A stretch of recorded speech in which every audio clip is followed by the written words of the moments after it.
ये 9th lecture है। 9th lecture को हम लोग कंपेयर कर रहे हैं, एक्चुअली वो कहना चाहिए रेज्यूम कर रहे हैं हम लोग। पिछली क्लास में हमने जहाँ छोड़ा था वहाँ से रेज्यूम कर रहे हैं, ठीक है।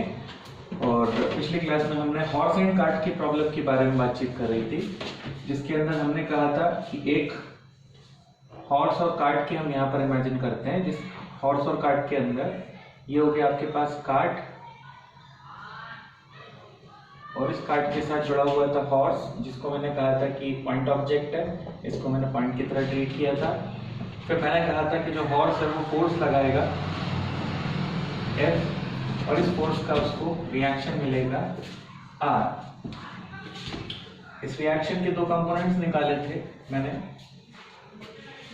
जिसमें से सबसे पहली बात तो हॉर्स का जो वेट है वो वर्टिकली डाउनवर्ड डायरेक्शन में एक्ट कर रहा है, और इसी के रेफरेंस में इस रिएक्शन के दो कंपोनेंट्स मैंने निकाले थे H और V। यहाँ तक के एक्सप्लेनेशन में हमारा डिस्कशन हो चुका था सारी चीजों पे, but still if you have got anything to ask in this you can ask, else I will proceed.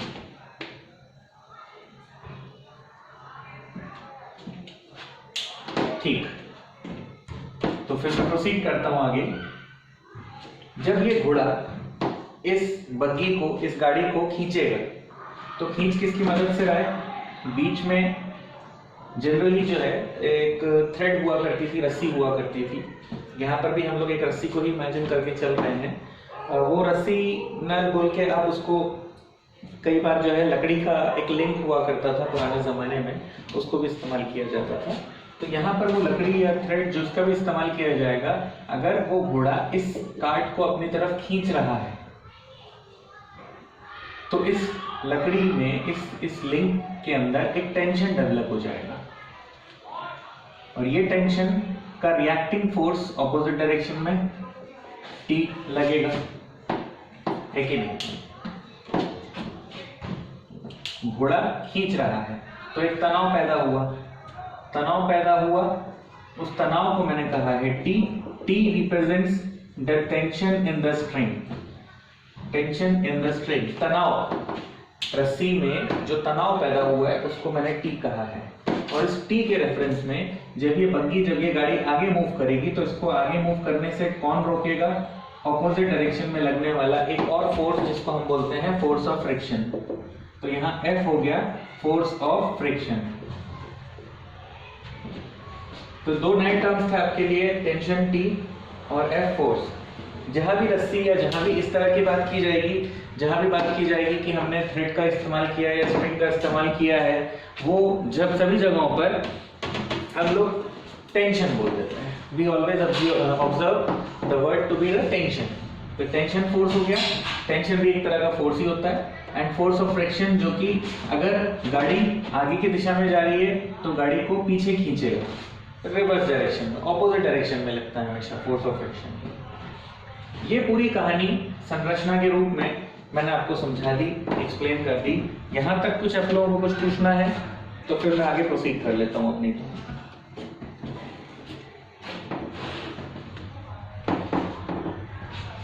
कोई एक जना बता दे मेरे को बोल के, कुछ नहीं पूछना तो मैं देख नहीं सकता जो कि, ठीक है।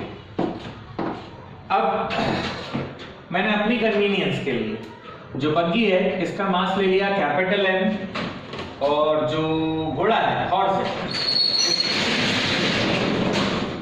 इस हॉर्स का मास ले लिया स्मॉल m, ठीक है। मैं आपकी कन्वीनियंस के लिए यहां पर लिख भी दे रहा हूं, small m is the mass of horse और capital M is the mass of cart, जिसको अपन बग्गी, जिसको अपन गाड़ी भी कहते हैं, ठीक है।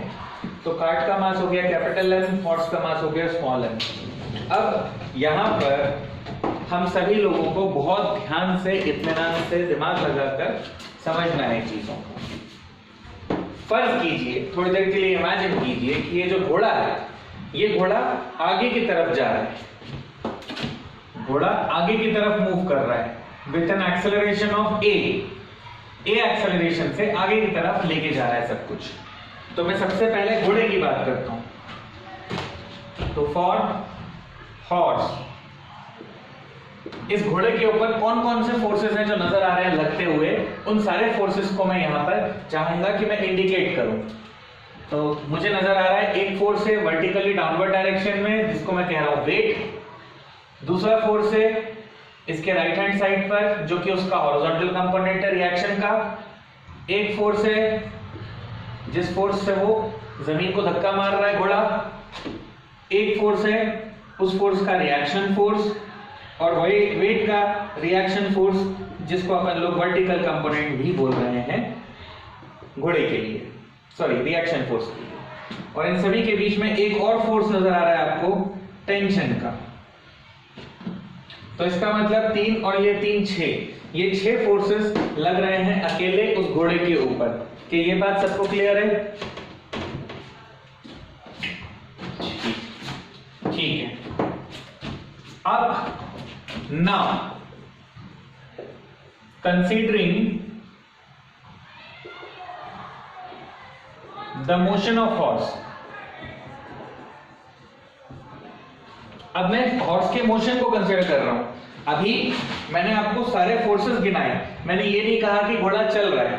अब अगर घोड़ा चलना चालू करता है, राइट हैंड साइड डायरेक्शन में जा रहा है with an acceleration of a, जैसा कि मैंने वहां पर मेंशन किया था, तो a एक्सेलरेशन के साथ घोड़ा आगे की ओर बढ़ रहा है। तो राइट हैंड साइड में एक फोर्स है, आपको नजर आ रहा होगा h नाम का, जो कि राइट हैंड साइड की दिशा में लगता हुआ दिख रहा है।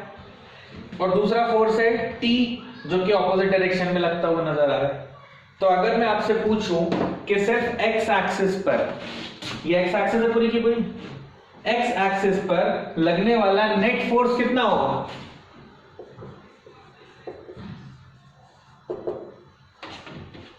कोई बताएगा मुझे? क्योंकि देखो vertical force, wait a minute, vertical force को वेट बैलेंस कर रहा है ताकि घोड़ा गिर ना जाए। घोड़े को आगे बढ़ाने का काम कर रहा है ये फोर्स, जिसको बैलेंस कर रहा है उसका नॉर्मल रिएक्शन R। ये H और T के रेफरेंस में मैं आपसे पूछ रहा हूं कि what will be the net force, net force कितना होगा? अब बताएं, अगर 0 हो जाएगा तो घोड़ा मूव नहीं कर पाएगा बेटा। H minus T. और कोई जो बताने का इच्छुक हो?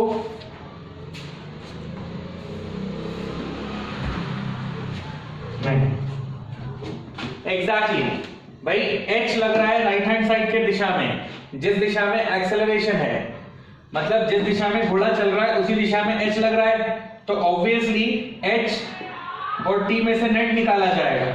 जब नेट निकाले जाने की बात आएगी तो T H से कम है। अगर T H से ज्यादा होता तो घोड़ा आगे नहीं जा पाएगा।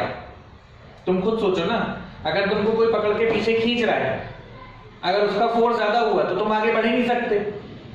लेकिन अगर तुम दमदार हो, तुमने उसको छुड़ा लिया या उसके फोर्स लगाने के बावजूद तुम आगे चले गए, इसका मतलब तुम्हारा फोर्स ज्यादा है और उसका फोर्स कम है। तो नेट फोर्स कितना हुआ?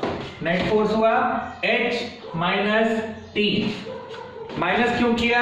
क्योंकि T का डायरेक्शन ऑपोजिट है H से। H उस डायरेक्शन में जा रहा है जिस डायरेक्शन में घोड़ा जाना चाहता है, उसके ऑपोजिट, उसकी विपरीत दिशा में टेंशन लग रहा है। इसका मतलब नेट फोर्स आ गया हमारा H माइनस टी। लेकिन but from Newton second law, Newton second law के हिसाब से force is equal to mass into acceleration होता है। तो देयरफॉर नेट फोर्स, ये जो नेट फोर्स है, इस नेट फोर्स की जगह मैं क्या लिख दूं? Mass of horse multiplied by horse का acceleration is equal to H minus T. क्या ये इक्वेशन सबको समझ में आई? मैंने फोर्स की जगह, नेट फोर्स की जगह मास इनटू एक्सेलरेशन लिख दिया। Let me call this as equation number 1। घोड़े की बात हो रही है अभी, ये ध्यान रखिएगा। बाकी सारे फोर्सेस बैलेंस हो चुके हैं, नहीं तो घोड़ा गिर जाता। इसी तरह से अब अगर मैं कार्ट की बात करता हूं, तो कार्ट या बग्गी ऐसी थी कुछ, और इसके ऊपर दो ही फोर्स लगते हुए नजर आ रहे हैं, एक फोर्स ऑफ फ्रिक्शन और दूसरा उसके ऊपर लगने वाला टेंशन। देख सकते हो आप, कहां गया? दो फोर्सेस लगते हुए नजर आ रहे हैं आपको। तो इस केस में नेट फोर्स कितना होगा, कोई मुझे बताएगा? T minus F. कोई मुझे बताएगा कि T माइनस एफ क्यों बोला, F माइनस T क्यों नहीं बोला?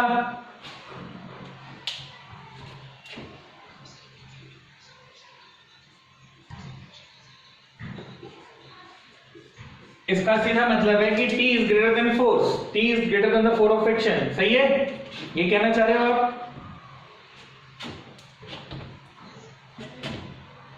ऑल्सो ऊपर जैसा लिखा मैंने, नीचे भी नेट फोर्स अगर T माइनस एफ है तो फोर्स तो M इंटू ए के बराबर होता है। तो मैं नेट फोर्स को लिख देता हूं कैपिटल M इंटू ए।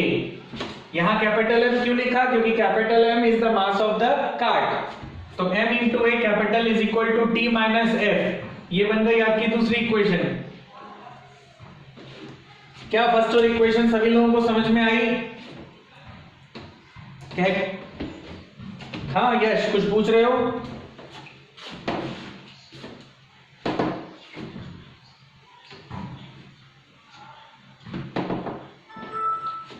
हमने नेट फोर्स को नेट फोर्स से इक्वेट किया है, फोर्स को नेट फोर्स से नहीं।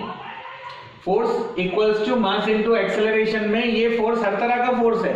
इसको आप नेट फोर्स बोल लो, इंडिविजुअल फोर्स हो बोल लो, यश वो सबके लिए वैलिड है।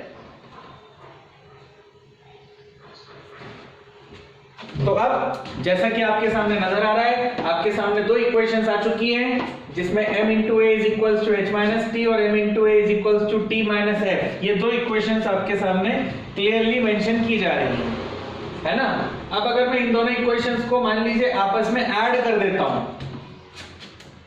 क्या कर रहा हूं मैं? Adding first equation and second equation. तो मेरे पास आ जाएगा small m into A plus capital M into A is equal to h minus T plus t minus F. तो भाई साहब t से t शहीद हो गया और इन दोनों में से a कॉमन आ गया, अंदर क्या बचा? Capital M plus small m is equal to h minus f। क्या ये इक्वेशन सभी को क्लियर है?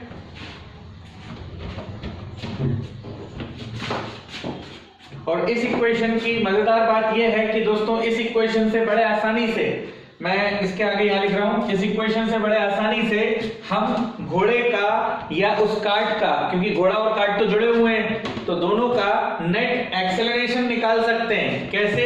नेट एक्सेलरेशन निकालने के लिए मैं यहां से a की वैल्यू अगर निकाल लूं तो a will be equal to h minus F upon, ये वाला h minus F upon capital M plus small m।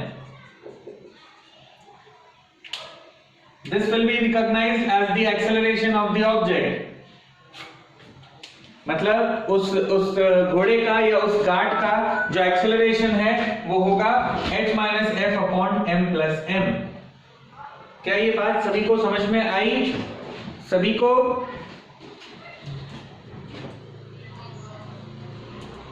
Okay, absolutely fine. So please note it down now.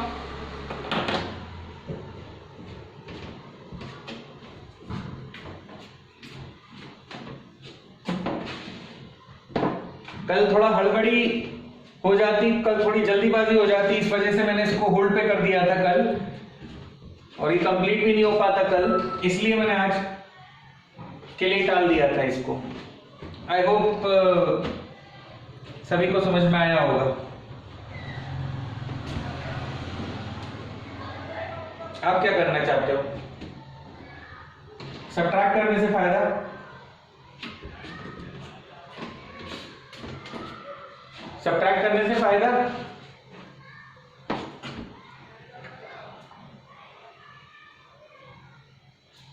बोलो भाई। ऐड करने से फायदा ये था कि टी गायब हो जाता ना, सबट्रैक्ट करते तो कुछ भी गायब नहीं हो रहा था, टर्म्स बढ़ रहे थे, वेरिएबल बढ़ रहे थे, इसीलिए।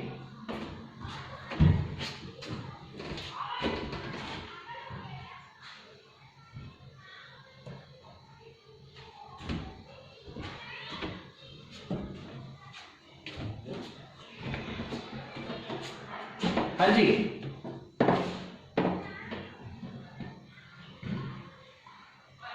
हाँ जी, सारे क्वेश्चंस नॉट एग्जैक्टली, लेकिन majority of the questions free body diagram बनाना आता है तो ज्यादा आसान हो जाता है।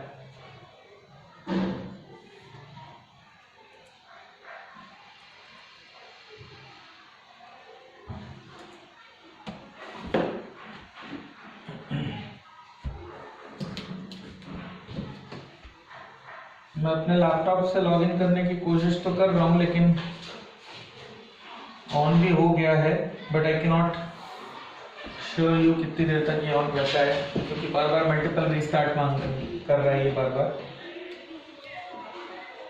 बहरहाल अंशिका जी कल छुट्टी पे थी।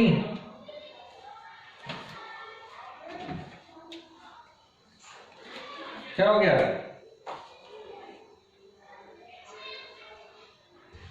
ओके, तुम झांसी की रानी नहीं बनी क्या अभी?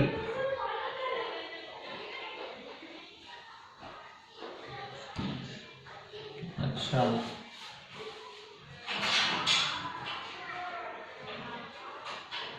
ऑडिट कल तो आया था ना? तेरी एब्सेंट क्यों लगी हुई है फिर? ऋषिका आ गई, कौशिकी है ना क्लास में? देख क्यों नहीं देख? हाँ है, रोशनी भी है, ठीक है। फिर आ गया क्या? हाँ है, अंश भी है, फतेह भी है, ठीक है।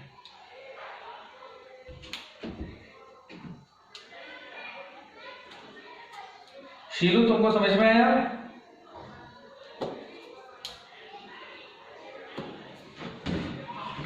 आज अमीमा ने छुट्टी मार ली फिर से। हर्ष तुम्हें क्लियर है?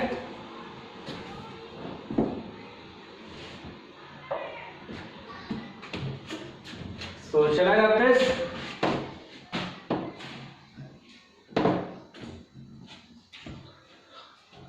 यहां जैसे मैंने बोला आपको कि हॉर्स एंड कार्ट के प्रॉब्लम के अंदर आपको हो सकता है घोड़े का या कार्ट का एक्सेलरेशन निकालने के लिए पूछा जाए, तो आप एक्सेलरेशन निकाल लोगे by using this formula.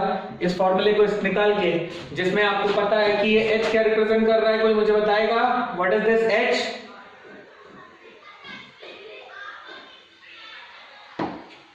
Horizontal component of what? अरे horizontal component of R, horse आ गया। Horizontal component of R and V मतलब वर्टिकल कंपोनेंट ऑफ आर। ये याद रखना है, क्योंकि एच और वी तो मैंने ऐसे ही नाम दे दिए, एवं ही नाम दे दिए। उनकी एक पर्टिकुलर वैल्यू होगी जिनको आपको निकालना पड़ेगा, फाइंड आउट करना पड़ेगा, और उसकी मदद से आप एक्सेलरेशन निकाल पाओगे। और इसी तरह के सवाल के अंदर अगर सवाल वाले पूछने वाले ने आपसे ये पूछ लिया कि एक्सेलरेशन नहीं चाहिए उसे तो चाहिए कि घोड़े और कार्ट के बीच में जो टेंशन पैदा हो रही है वो निकाल के बताओ, तो आपने टी को तो पहले ही गायब कर दिया था भाई साहब। तो जब आपसे बोलेगा कि टी निकाल के बताओ, तो आप इन दोनों इक्वेशनों को डिवाइड करके निकाल सकते हो आसानी से। भाई दोनों इक्वेशनों को डिवाइड करोगे तो एक गायब हो जाएगा ना, है या ना? तो वहां से टेंशन निकाल लोगे आप आसानी से, कर लोगे ना कि मैं करवाऊंगा वो भी अलग से। Okay okay okay. तो दोस्तों ये जो कहानी है, इस कहानी को अपन लोग और एक लेवल आगे लेके चलते हैं और थोड़ा सा और समझने की कोशिश करते हैं। मुझे एक बात बताओ शीलू, कभी तुम है ना लिफ्ट में बैठे हो, लिफ्ट में रहे हो, मतलब बैठे तो नहीं पर लिफ्ट में गए हो कभी? कौन सी वाली लिफ्ट?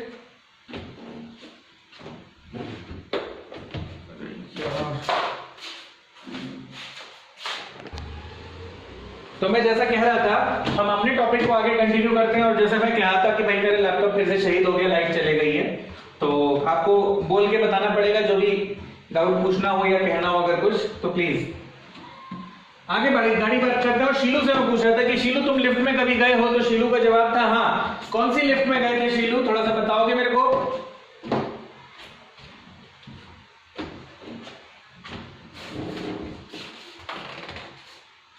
दोनों बोले तो?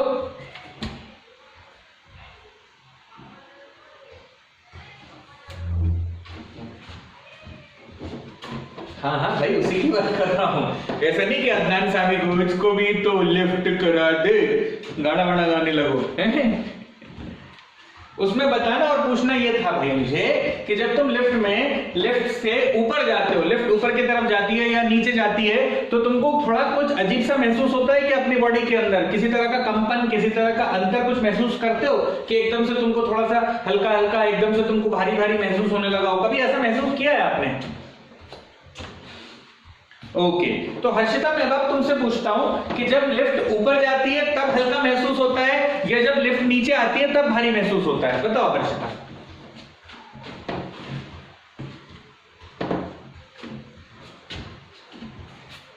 मतलब लिफ्ट जब ऊपर जाती है तो हल्का महसूस करते हैं और जब लिफ्ट नीचे आती है तो भारी।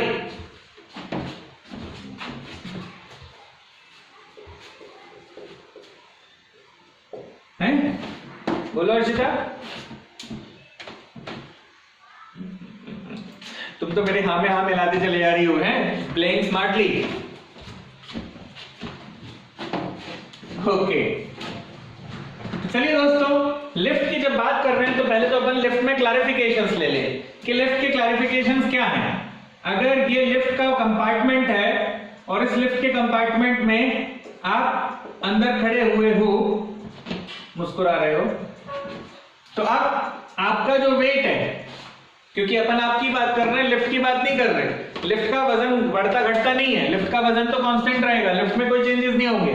लेकिन जो आदमी उसके अंदर खड़ा हुआ है, आप उसके अंदर खड़े हुए हो, आपका वजन घटता बढ़ता है, आपके वजन में चेंजेस होते हैं, ऑब्जर्व किया जाता है। वो कैसे किया जाता है वो मैं समझाता हूं कि ये तो आप हो गए। अब आपका जो भार है, आपका जो वेट है, वो कहां एक्ट करेगा? जरा मैं तुमको बताओ कोई जल्दी से। What will be the direction of your weight? Okay, ये थोड़ा सा मैं आर्टिस्टिकली बना रहा हूं आदमी को, बढ़िया। घुंघरू टूट गए, और थोड़ा सा घुंघराले बाल हैं इसके। हाँ भाई, ये लिफ्ट में गाना गा रहा है, मुझको भी तो लिफ्ट करा दे करके।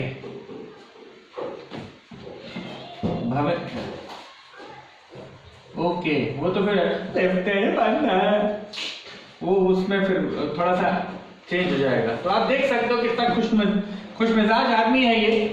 और इस खुशमिजाज आदमी के, जैसा कि आपने मुझे बताया, इसका जो ओवरऑल वेट है वो एक्ट करेगा डाउनवर्ड डायरेक्शन में, जिसको मैं कह देता हूं W।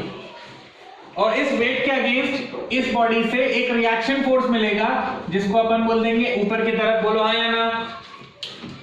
वेट उसका एक्शन फोर्स हुआ, तो R उसका रिएक्शन फोर्स, ठीक है ना? अब ये चीज जो मैंने अभी डायग्राम के रूप में आपके सामने बनाकर रखी है, ये चीज 3 हिस्सों में बांटी जा सकती है। 3 हिस्सों में मतलब एक केस वो हो सकता है जिसमें लिफ्ट ऊपर जा रही हो, दूसरा केस वो हो सकता है जिसमें लिफ्ट नीचे आ रही हो, और तीसरा केस वो हो सकता है कि लिफ्ट चली नहीं रही हो। तो अपन इन तीनों केसेस को एक एक करके इमेजिन करते हैं, एक एक केस इमेजिन करके देखते हैं। मैं लेता हूं सबसे पहला केस। पहले केस में अगर ये लिफ्ट ऊपर की ओर जा रही है, लिफ्ट कहां जा रही है? ऊपर की ओर, with an acceleration of a। यहां लिख भी देता हूं मैं, लिफ्ट मूविंग अपवर्ड, लिफ्ट ऊपर की तरफ जा रही है। यदि लिफ्ट ऊपर की तरफ जा रही है तो मुझे बताओ W और R के अलावा कोई और फोर्स लगेगा क्या लिफ्ट के ऊपर या इस आदमी के ऊपर?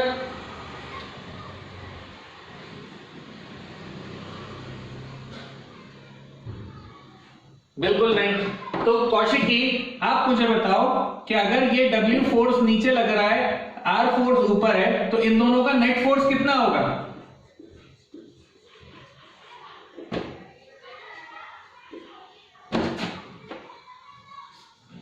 R माइनस W कहा तुमने, ये R माइनस W की जगह W माइनस R क्यों नहीं होगा यश?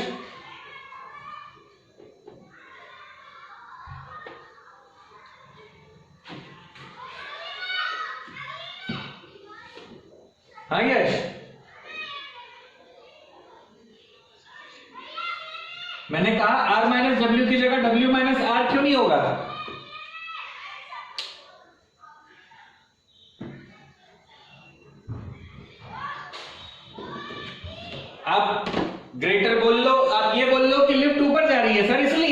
सिंपल भाई, लिफ्ट ऊपर जा रही है मतलब R बड़ा है और W छोटा है, तो मैं यहां लिख देता हूं R ग्रेटर देन W। अब अगर R ग्रेटर देन W है तो नेट फोर्स आएगा R माइनस W, तो देयरफॉर नेट फोर्स का फॉर्मूला क्या होता है, अगर मैं आदमी का वेट यहां पर R माइनस W है, नेट फोर्स निकाल लूं तो नेट फोर्स हो जाएगा M into A बराबर R माइनस W। सही है कि नहीं है? जिसके according this will imply M into A बराबर R माइनस W का फॉर्मूला क्या होता है, what is W equal to W M in G। Exactly जो वेट है, weight is equals to mass into gravity, तो W की जगह मैं लिख देता हूं M into G। इसका मतलब मैं अगर R की वैल्यू निकाल रहा हूं तो यहां पर R की वैल्यू हो जाएगी MA प्लस MG, जिसमें से R will become equal to A common ले ली, क्या M कॉमन ले लिया तो अंदर बच गया A प्लस G। यहां पर देखने लायक बात होगी दोस्तों कि ये जो R है जिसको अपन लोग रिएक्शन फोर्स बोल रहे हैं, ये reaction force R actually represent कर रहा है बॉडी के अपेरेंट वेट को।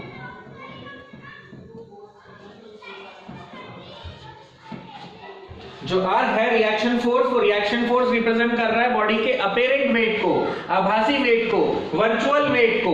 मतलब जब लिफ्ट ऊपर या नीचे जाती है तो आपने अभी अभी कहा था आप लोगों ने कि हमें अपना भार, हमें अपना वेट थोड़ा कम या थोड़ा ज्यादा महसूस होता है, तो जो महसूस होता है उसी को हम बोल रहे हैं अपेरेंट वेट। तो यदि लिफ्ट ऊपर जा रही है तो आपका वेट जो है, अपेरेंट वेट जो है, वो बन जाएगा M into A plus G। तो मेरा सवाल शीलू आपसे है कि आप बताओ जब लिफ्ट ऊपर जा रही है तो आपका वेट बढ़ रहा है कि घट रहा है? क्या यूं कहूं कि आपका अपेरेंट वेट बढ़ रहा है कि घट रहा है?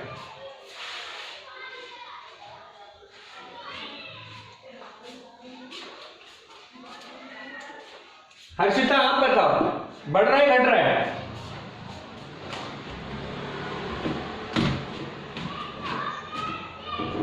बढ़ रहा है, बिल्कुल सही।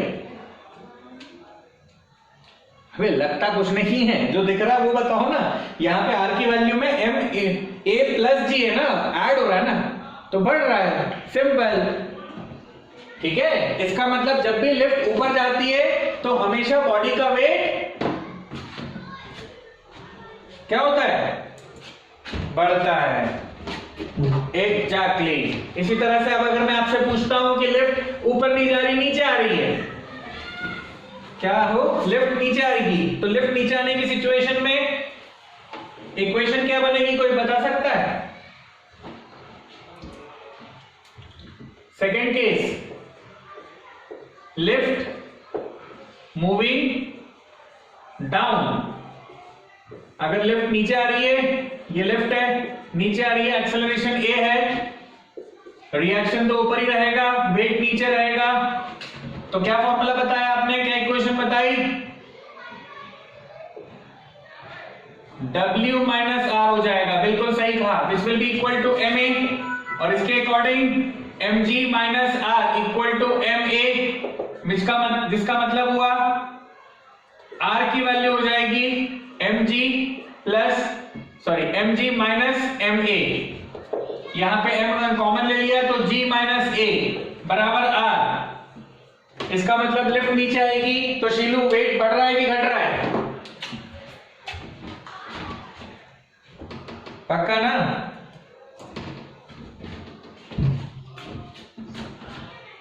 और अगर शीलू मान लो थर्ड कंडीशन पर आ जाता हूं मैं, तीसरी सिचुएशन में, क्लास 9 में अपन लोग फ्रीली फॉलिंग ऑब्जेक्ट के बारे में पढ़ चुके हैं। Lift falling freely, falling freely का मतलब अगर फ्री फॉल हो रहा है ऑब्जेक्ट का, तो फ्री फॉलिंग ऑब्जेक्ट के केस में क्या होगा, कोई बता सकता है? ना बढ़ेगा ना घटेगा,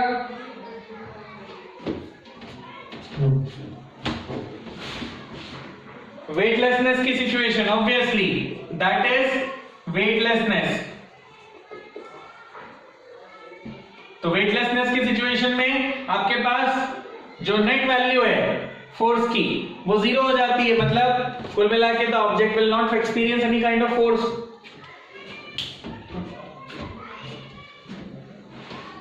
क्या ये तीनों सिचुएशंस, कहानियां क्लियर है सभी लोगों को? वेटलेसनेस को मैं प्रैक्टिकली भी समझा सकता हूं। जैसे यहां पर अगर मैं बात करूं R equal to m into G minus A था फॉर्मूला। अगर वेटलेसनेस में है ऑब्जेक्ट तो एक्सेलरेशन ग्रेविटी के इक्वल हो जाएगा, जिसकी मदद से R की वैल्यू 0 हो गई। इसका मतलब ऑब्जेक्ट का अपेरेंट वेट, ऑब्जेक्ट का वेट 0 हो गया, जिसको अपन वेटलेसनेस ही तो बोलते हैं। क्या क्लियर है आप सभी लोगों को ये कंसेप्ट? फटाक से नोट कर लीजिए जरा, इससे पहले कि वक्त खत्म हो जाए। बाकियों को नोट कर लेने दीजिए।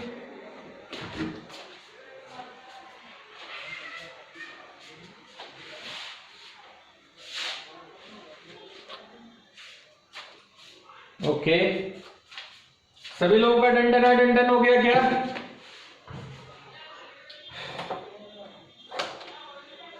करो करो, लिख लो, क्योंकि अगला टॉपिक हमको आज तो ले नहीं पाएंगे। हाँ बोलो।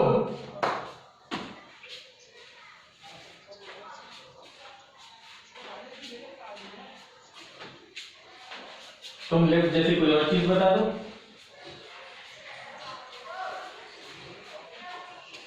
तो वो लिफ्ट ही तो हुआ ना, माउंटेन के ऊपर कैसे ना हो रहा उस केस में ना, कैसे ना हो रहा एक्सेलरेशन। हाँ ना, एक्सेलरेशन थोड़ा ना, मतलब अब तुम ये अगर बोलो कि सर मैं पहाड़ पे चढ़ जाता हूँ वहां से कूदूंगा तो वेटलेसनेस होगा कि नहीं? ऐसा तो नहीं।